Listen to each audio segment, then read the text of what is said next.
Hello learners, welcome to the NIOS studios. I'm Binita Sen. I'm a children's author and storyteller. Today we are going to discuss how we can use a story mat as an aid to develop verbal language skills in a child and help the child on the way to reading readiness. Some species, of course, are solitary creatures. They prefer to live on their own. They interact very rarely or occasionally with other creatures. However, human beings are social creatures. We need to communicate with each other for our happiness, safety, and survival. Happiness, of course, yes, we want to share our joys. Safety, yes, if I'm in trouble, I would want to reach out and say, I'm in trouble, can you help me? Survival, yes, of course, we need to live together as a community in a symbiotic relationship. That is why language skills are vital to us. In an earlier video, we have dealt with different creative ways to develop verbal skills. Here, we look at the story mat as the child progresses to reading readiness. We see how stories will link generations. Stories, even if you've made it yourself right now, are a link. They say we do a duty to our children when we tell them stories. Why? Well, it's a kind of a continuity, a flow of civilization. Our elders told us stories. Stories, in fact, link generations. The founder and chief of the Storyteller Agency, Laura Holloway, says, storytelling is our obligation to the next generation. It's an obligation. And then what happens? Stories are one of the first methods of communication with a child, bonding and increasing the imagination, increasing the vocabulary. You know your story has caught the child's imagination. When you stop the story and the child asks you impatiently, and then, "Fir kya hua? What's next?" You know that your story is successful. Well, now storytelling can become a little of a monologue. Let me tell you why. These story sessions are one way. You speak, the child listens and spins stories in his or her imagination. You say, "The elephant wore a blue dress." The child imagines an elephant in a blue dress with white polka dots and perhaps even with pink frills. But you, busy with your story, did not ask the child about that input, so it is locked in the child's mind. However, to get it out, we can involve the children in a story mat. That will also develop the child's vocabulary faster and hopefully get the child to speak the words that he or she has learnt. We need to involve the child as much as possible in the exercise and make it look like a game. That is when the child will learn fastest. Ask the child his or her favorite story. Often, children do feel awkward because it needs considerable vocabulary. The story mat is a great tool for that kind of a situation. Why, you may ask? It's interesting for the child. It has many characters. You can in fact have all the characters in the story mat. And it is interactive because you begin and then the child is involved. It just takes one sentence per child, so not too stressful for the participants. Even a nervous child or a shy child may manage one sentence. The story mat is an anywhere, everywhere kind of situation. Just let your imagination fly. Let me show you how the story mat works. You can see this colorful mat full of characters, and we will start our story weaving session right here. Now, let's pretend I am the first child. The others ask me to shut my eyes and they hold me while I turn around.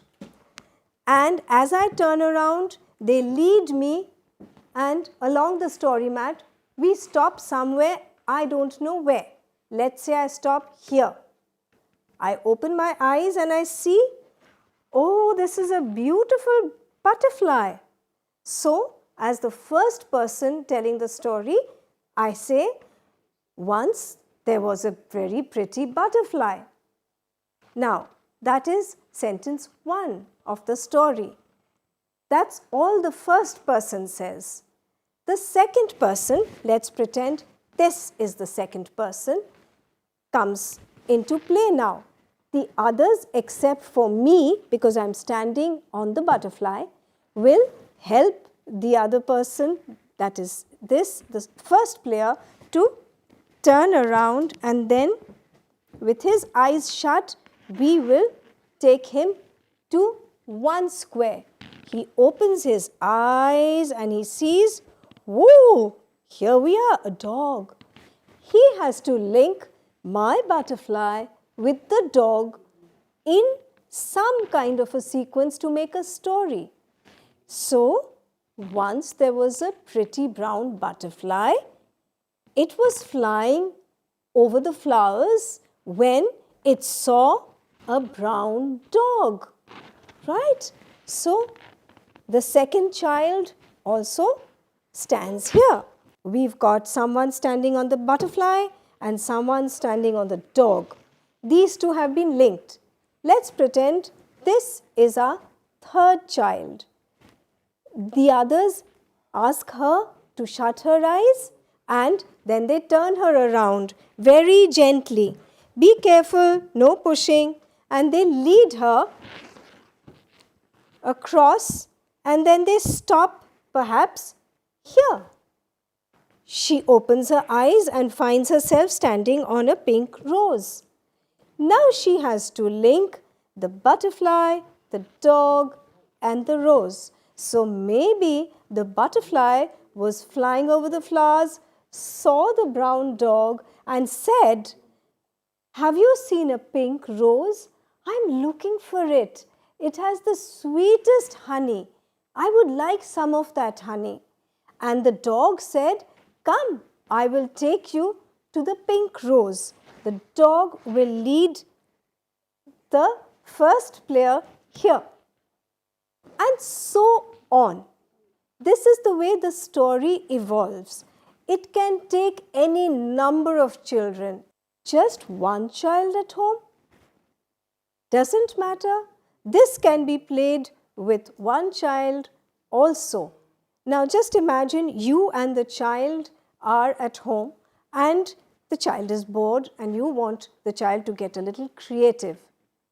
What you do is, first you go one, then your child goes one. He or she finishes the sentence, you are player 3 and your child becomes player 4. And this goes on. So, it's once you and once your child. That's how you can make the story as long or as short as the two of you want to. It's a great bonding experience. So what if you don't have a story mat like this at home? Don't worry. Your imagination will do wonders for you. Pull out a printed bed sheet, you know those brilliantly printed bed sheets which are full of characters. They have elephants, they have horses, they might have a tree or a rose. Even the border has diamonds or it has paisleys. Well, each of those bed sheets could become a story mat. And the children and you could run from one elephant to the next paisley, to one rose, and perhaps even a horse. What about those worldly paintings that we often have in our homes? Well, those are packed with so many characters. There could be a very tall, slim coconut tree full of coconuts. I'm adding the details because these are the details you could encourage your child to include when he or she is weaving the story. Then there would be a tiger peeping from behind a tree at the people working there. Now there you can ask the child, what is the tiger thinking? Then there would be somebody farming, somebody maybe fetching water. So there's a whole village scene happening in the worldly environment and with very simple characters that a child cannot miss. As I said earlier, your imagination will have you flying. This was just one example. You could play this same game with any art form that you see around. In fact, you could ask your child to make chits on paper, put them in a hat. So the chits could be tiger, lion, ice cream and cake. And then as each child pulls one up, the challenge will be to link the tiger with the cake perhaps and the lion with the ice cream. See what fun you have. Children, like adults, have differing levels of abilities. One child may be very happy to say 2 sentences when you are expecting just one, while the next child may only say a word, pink rose. Respect individuality and let's not push any child too hard. Let us make every child's vocabulary full of stories so that very soon the child loves to read. Thank you.